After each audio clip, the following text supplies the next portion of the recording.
Hi, this is a video explanation to help you understand the Federalist Debate. So at this point, we've talked about the beginnings of an independent American government, starting with the Articles of Confederation, which were made intentionally very weak to be kind of the opposite of the British monarchy that the colonists had experienced. But we saw that the weaknesses in the Articles of Confederation made it impossible to function. And so the founding fathers at the Constitutional Convention ended up scrapping the articles completely and suggesting a new constitution. We talked through some of the debates at that Constitutional Convention, specifically about representation. So the Great Compromise settling the question of representation between large states and small states, and the 3/5 Compromise settling the debate between northern and southern states over counting slave populations. Now what we're going to look at is one of the key debates that emerged before this new constitution could be ratified, and that is the Federalist Debate. So two main groups emerged before the Constitution could be ratified and put into effect. On one side were the Federalists, and the Anti-Federalists opposed them. So the Federalists believed that the Articles of Confederation made a central government that was far too weak to actually impact anything, to get anything done. And they believed that this new constitution would be strong enough the way that it was written because it addressed many of the problems that were present with the Articles of Confederation. They believed that this new constitution would be strong enough to get things done, while also protecting individuals very well.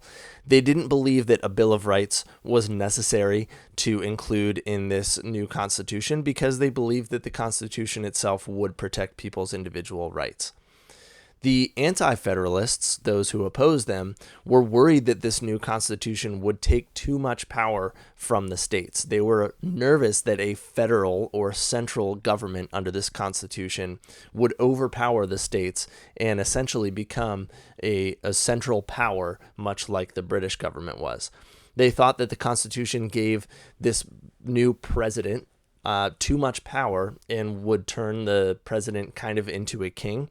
And so they wanted to include a Bill of Rights to this Constitution that would protect individuals from their own government. So the main arguments here, it comes down to how much power would the central government have under this new Constitution, and how much would states and individuals' rights be protected. The Federalists, again, they wanted a stronger central government. They didn't want the weakened state governments to have too much power because they wanted the government to be able to get things done. If this was going to be a United States of America, then there needed to be a central government that could govern all of these states.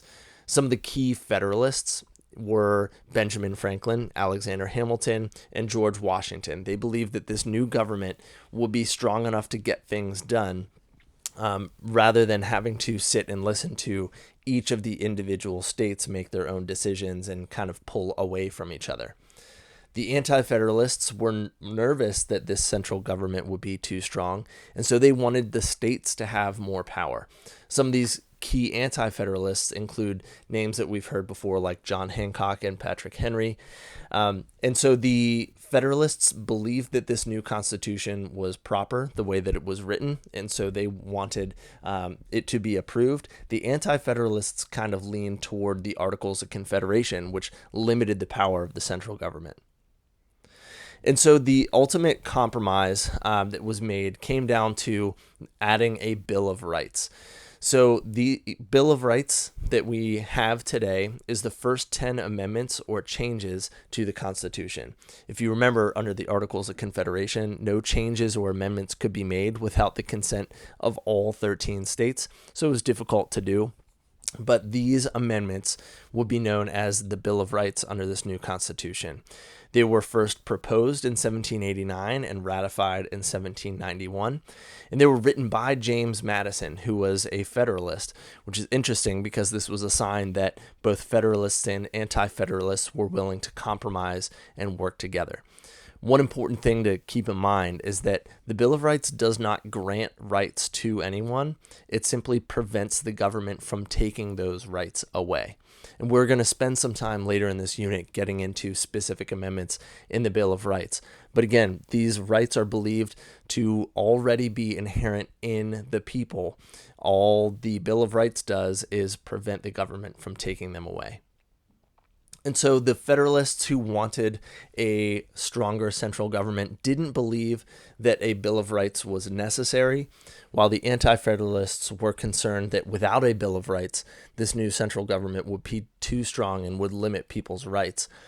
But in the end, a Bill of Rights was signed and added to the Constitution so that the Federalist debate could be settled and we could move forward with a ratified Constitution. I hope this helps you understand the Federalist debate. Thanks for watching.